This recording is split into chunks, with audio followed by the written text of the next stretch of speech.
Okay, good evening everybody. Welcome to Rugby Brough Council's Cabinet meeting this evening. I'm Councillor Michael Moran, Leader of the Council and Chair of the Cabinet. The meeting has been web streamed to the public through the Council's YouTube channel. During the meeting, when asked to speak, please use the push to talk button on the microphone in front of you. Before we begin the formal agenda, I'm obliged to read out the following fire notice.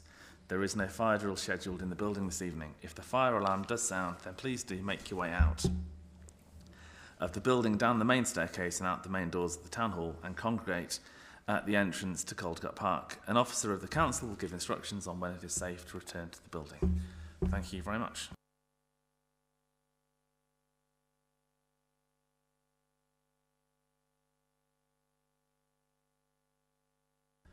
Okay, so thank you very much. So if we could please confirm the minutes of the meeting held on the 7th of October are valid and appropriate? Yes, Chair. That's sorry. I will, Chair. Thank you. Okay, and all in favour? Great. Deputy Chief Executive, do we have any apologies for the absence this evening? Okay, and can I ask any declarations of interest?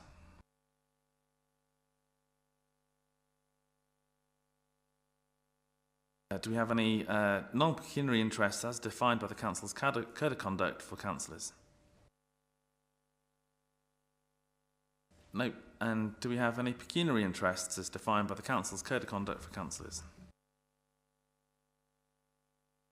And then finally, notice under Section 106, Local Government Finance Act 1992, non-payment of community charge or council tax.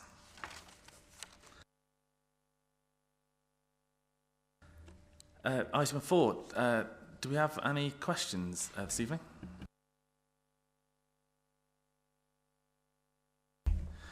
Okay, well, moving on to the exciting stuff. Item number 5, the corporate strategy. I'm delighted, honoured to put that forward myself to colleagues across the chamber for their consideration. I've no doubt we'll have a full debate in due course, but for now, can I ask a seconder, please? I will second the motion, Chair. Okay, so if I may, I'm happy to speak very, very briefly on this, that I think to pay huge testament and thank you to all officers to coming together as they have done in the time that they have.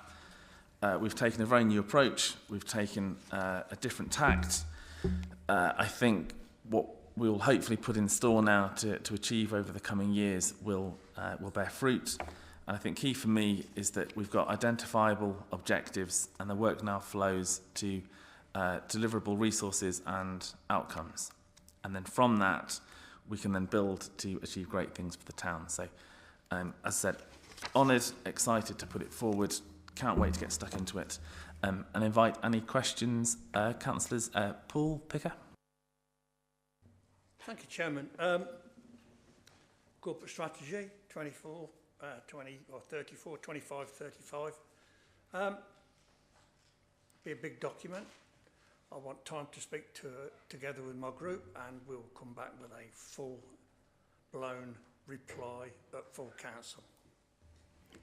Can't wait. Fantastic. Councillors. No, can't wait. Councillor Reedhouse, anything to add?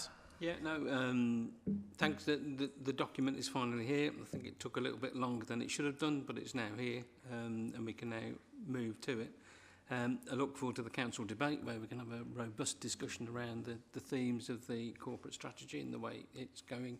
And of course, the next bit is to actually make the finances fit this corporate strategy as we move through the budget cycle towards budget setting in February. Okay, thank you very much. I'd like to put that forward then for my cabinet colleagues. All those in favour, please.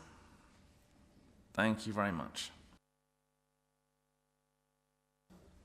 So, moving on, item 6. We're into partnerships and wellbeing portfolio. Councillor O'Rourke. Item number 6. would you like to move forward with the celebrating 25 years of Rugby's Art Gallery and Museum? Yes, I'd like to move the report. Chair, I'll second that motion. Just a brief update, really. 25 years, who would believe it, from the first day that Ragham actually opened to the public. And in fact, I think Jerry and I were probably around when it was all first talked about, and I think it was Roland Honeybun who actually sort of was the lead officer on it at the time, and we were so proud of what was achieved. Anyway, getting back to the report, this is going to be celebrating 25 years of the wonderful Ragham. It's also going to be supporting the Love Rugby vision as well, and there are lots and lots of items that will be taking place next year in celebration of the 25 years. And what I'm particularly proud of is there's a lot of stuff with children as well. There's lots of stuff around education. I think it's really important that we're seen to sort of support and invest in these sort of initiatives. At the end of the day, we know that people come to the town and they spend money in the town because they come to the Art Gallery and Museum. And I believe they've had over 1.5 million visitors in their time, and their throughput is going up all of the time. I know that they work with businesses quite closely, and local businesses are actually sort of, you know, they're doing well with their support because they're working in partnership with them. People do want a destination to visit, so please support the report. Thank you. Thank you very much, Councillor O'Rourke. Councillors Poole and Picker, do you have anything to add? Yeah, I mean, I think firstly I'd say thank you to the officers for putting the report together. It's obviously absolutely right that we celebrate 25 years of Ragham and the work it's done. I think there's a few interesting looking things. Obviously, it's just an outline at this stage, and I think one of the comments that I would make is there's a couple of references to trying to support local businesses and local artists, and I hope that that will be at the core of the Rugby Art Gallery and Museum celebrations. Absolutely, as will the Rugby Open that will be taking place shortly, with the judging of with over 600 or 700 items that have been artists have painted or makers have made. We will absolutely engage all of those groups. We already have very strong links with them. Thank you, though. Thank you. Okay, thank you. Councillor Roodhouse and Mackenzie, anything to add? Just a couple of comments. I welcome this. Yes, and I still remember the old rugby library, which of course is why this building could come forward, and the shifting sand, which is underneath there, which then cost another, I think it was about, I don't know what it was, close to £1 million at the time, which they had to put in there because it didn't quite go. Anyhow, we can't go into all the history, can we? But I do welcome this, 25 years of this, and I welcome the fact that within it that we're looking at the rugby collection, and also, as Councillor Picker has alluded to, about local businesses and the local community and the cultural and heritage element. So it's only right that we do celebrate this and moving that into the 80th anniversary as well of the everything that's going on with the rugby collection, which of course is held in very high regard nationally as well as within the region to that. And I suppose there's a couple of points going forward that perhaps the local authority ought to think about adding something to that rugby collection for that 80th anniversary that helps to lock some of that in of the legacy about the future, you know, where rugby is and whatever, and using the local artists around that at the same time, and also ensuring that we do utilise all our local artists and all the establishments like Art in the Alex and all the rest of it, and all the really good work that's happening on the ground. Lastly, I think it's only right they should play my thanks and our thanks to the staff that are working there, because I think they're really doing some really good work, and I do know that there are some discussions about a particular exhibition which may take place in 2027 in this town, which could actually, hopefully, if it works out, bring a significant piece of artwork into this art gallery of a national significance. And I can talk to you later, Tom. Councillor Roodhouse, thank you very much for the sort of feedback. it's, you know, it's quite right that we should reflect all of that and celebrate the wonderful rugby collection. And we will be taking forward some of the sort of detail that you've actually outlined. As you probably know, I spend quite a lot of time with Councillor Sanderson in the Ragam, so I'm sure we will make sure between us that all of this is fed back and we're all going in the direction we want us to go in. Thank you. Thank you very much. Okay, can we put that to the vote? To my Cabinet colleagues, can you indicate if you're in favour of that item going forward? Yeah, thank you very much. That's carried. And back to you, Councillor O'Rourke. Item number 7, scrutiny review of access to emergency healthcare provision, outcomes and recommendations. Can I move, please? I will second that motion, Chair. Can I start by saying thank you to the officers and all of those people that have worked for so long. I think it's well over 2 years now from the original sort of discussions around this, and there's been a lot of debates in the chamber and a lot of work that's taken place to get us to this point. That said, things are changing all the time. I think we probably really need to do a lot more work in terms of our place-based care. I'm glad to see that in the report, that it's in there, and we really need, and I'm sure that Councillor Roodhouse and I will be holding people to account in place-based care around the reporting back, including the integrated care system. It is an excellent report, but as I say, things are changing. We need to build on that, and we need to be seen to be delivering for the people of Rugby. So this is not by any means a finished item. There is more work to be done, and I look forward to working with Councillor Sanderson on this item. Thank you. Thank you very much, and perhaps if it's not too imprudent, if I could offer the opportunity to Councillor Sanderson if you wanted to speak on this point. Thank you, Chair. I think the first thing to people to thank are, in fact, the people of Rugby. Those people who got involved with the survey, who got involved with Compassionate Rugby, where we had an absolutely packed out meeting of both service users and carers, and of course Warwickshire Health Watch, who we work with in partnership on this report. The task group itself had limited resources, both human and in terms of finance. So we had to use our initiative and ingenuity to bring some of this forward. And I'm sure Councillor Robinson and Councillor Roodhouse will be aware of that. But I think we have moved.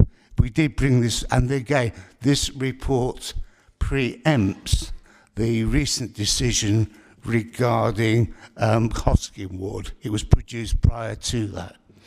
But I think it is positive in what we're trying to achieve. We've clearly, I would draw your attention to the loss in time in terms of handovers. I would draw your attention to the amount of time it actually gets. You go from triage to seeing an appropriate doctor. Today I was told that one rugbyan who had to go over there, over to Walsgrave, spent 22 hours.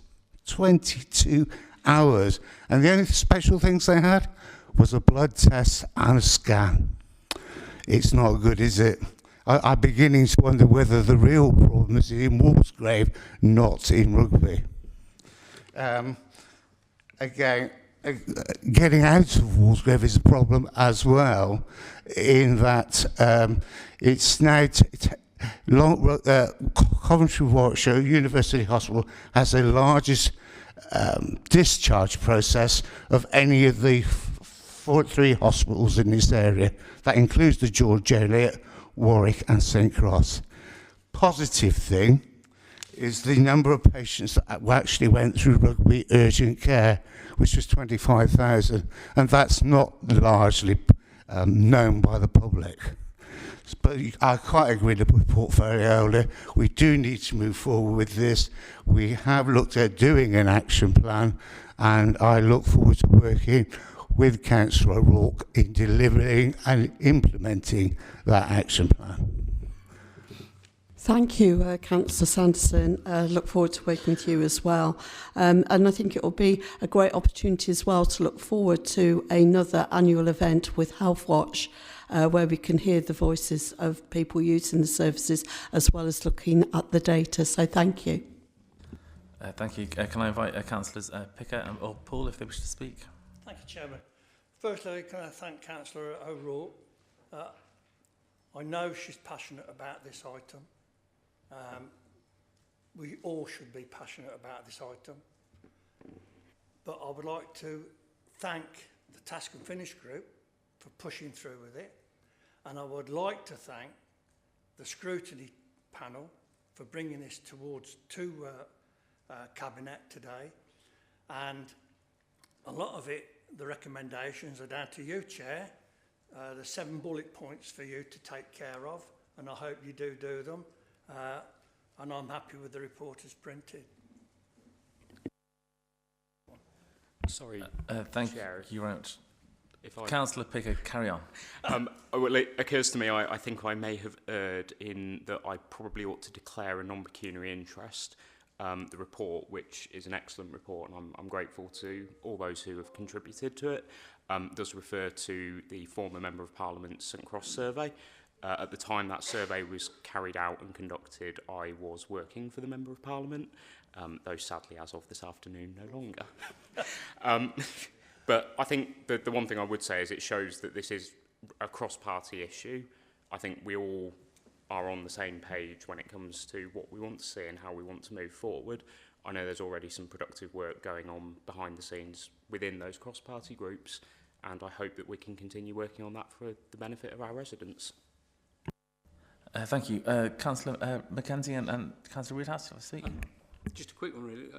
Likewise, I'd forgotten really within it. And when Councillor O'Rourke mentioned it, and I looked at it on recommendation 2, I'll just declare a non-pecuniary interest as a Director of Health Watch Warwickshire in relation to this. And yes, there are discussions about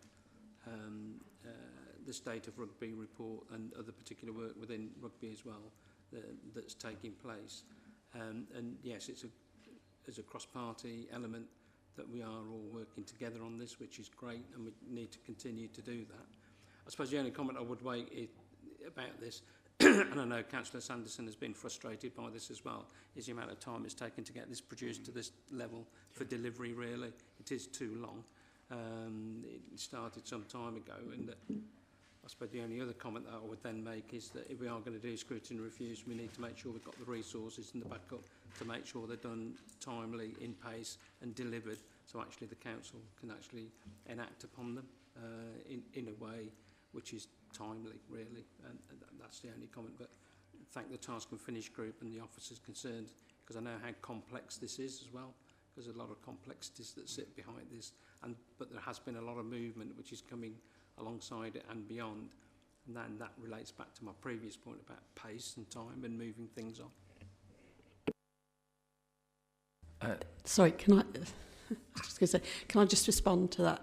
Just to sort of say thank you again for the feedback, and I do think by working together that we are stronger and better able to hold those people that make decisions accountable and make sure the people of rugby's voices are heard. So I look forward to working with you all. Thank you. Thank you, Councillor O'Rourke. I was just going to add, to take on board what Councillor Reedhouse had said, that I think if we're going to do these Task and Finish groups, we've got to do them properly. And that in no way at all takes anything from Councillor Sanderson, what you've done here. I think it's a great base of work. I think when I read it with great relish, I wanted more data. And I think the challenge is how we hold those key stakeholders that you got to the table to impart more information and more data to have made more of the report. But it's a brilliant stepping stone, and I think it's very timely, given what's going on at the moment in the public arena in rugby. So I think hopefully this is an issue that there is a genuine cross-party political basis, because I think it's so important on those that I would say that those that take politics seriously to debate the facts and the real evidence here to get the best outcomes for rugby, and not just play to headlines. So thank you to all of you for your contributions, and I look forward to discussing it in greater detail in a couple of weeks' time. So just moving on, go back to my council cabinet colleagues. Can we take a vote on moving that report forward, please? That's carried. Thank you very much. Okay, moving on to item number 8, with the Finance, Performance, Legal and Governance Portfolio, Councillor Mystery, the Warwickshire Local Council's Charter. Thank you, Chair. It's recommended to the Council that the Warwickshire Local Council Charter, as laid out in Appendix 1 to the report, be adopted. Second that. Thank you very much. Thank you. Thank you, Chair. The Charter, since its launch in 2006, hasn't been revised in any form. And this Charter really has been developed to all tiers of government, Warwickshire, district and parish council within the county, to work together to be effective, I think, Chair. And what it is, I think we are probably the last district now to adopt this charter. And by relaunching this charter, hopefully, that we outline that all the councils across the county can work together to provide better service to our residents, and through the better consultation and communication about the policy and decision, that we may have effective local government communities, I think, in that way. And I think the trick is to ensure that the awareness isn't just to the cabinet and a few senior officers, and this charter is just going to collect dust. So hopefully it is the obligation that within the content of this report that it permeates through the whole of the organization and all the councillors as well. And it quite clearly that, we got a parish council champion as well, and that needs to look at whether it should be a cabinet member or not. And it's also noticed that during the meeting that very few parish council bothered to attend, and there are reasons, and I've been talking to one or two of them, that we ignore them, won't answer their phone, won't reply to email, and I'm not sure all that is necessarily true, but you know what it says about perception, and it becomes reality. So hopefully this charter, it's got some substance, and we may have to even look at, whether, I think there is also, throughout the county, they got a SLA, £25,000 that's been put in, and I don't know how that works within all the district parish council when you got 40 odd working through. And there are a lot of issues within the Rugby Brough Council, parishes. We got 40 odd, you got water issues, all sorts of things. And maybe, ask the officer to look at the small amount of SLA that we could work with just the Rugby Brough Council and the parish council, see whether we can actually, put where our money is, in terms of working closely with the parish. So I'll move the recommendation as printed. Thank you very much indeed. That's come across really well. Can I offer the opportunity to the Conservative group if you want to speak there? I think I'll save this one for full council. Thank you, Chairman. Tease. The Liberal Democrat group. Okay. Well, in a similar notion, I definitely don't agree. You definitely won't. I know it's a slip of the tongue, Councillor Mystery. The idea is definitely not to let it gather dust. And for the sake of debate, I'll put it on record that if it should be a means to go forward, and if it means scrapping parish councils because they're not functioning and they don't have a place, then that might be one outcome. I think other debates are that if we're going to make parish councils worthwhile and viable, then there needs to be a reciprocal relationship, and we invest in parish councils to give it justice so they can do a good job. And I think what we can't have is simply a setup for the sake of it, because that's the way it's always been done. So let's look forward to that debate in a couple of weeks. Thank you. Can I move forward the report for my Cabinet colleagues? Thank you. That's carried. Great. Moving on to item number 9, the Financial Management System Upgrade. Councillor Mistry. Thank you, Chair. There are 3 parts to it. Upgrade of the financial management system and migration to a cloud-based version, as detailed in the report, be approved. And the part 2, additional revenue budget of 24,000 for the license and maintenance be approved and be established within the general fund for the 2025 and 26 municipal year. And then finally, it recommended to the council that a supplementary capital budget of 77,000 for the system upgrade be approved and adopted to the capital programme. I move so. And do we have a seconder, please? I'll second it. Thank you very much. Can I invite Councillors Poole or Picker if they want to speak? Only very briefly, I think, as we all know, time and technology marches on. Obviously, we need to make sure we've got the up-to-date equipment and services, so happy to support this one. Thank you. And Councillor Reedhouse, Councillor Mackenzie?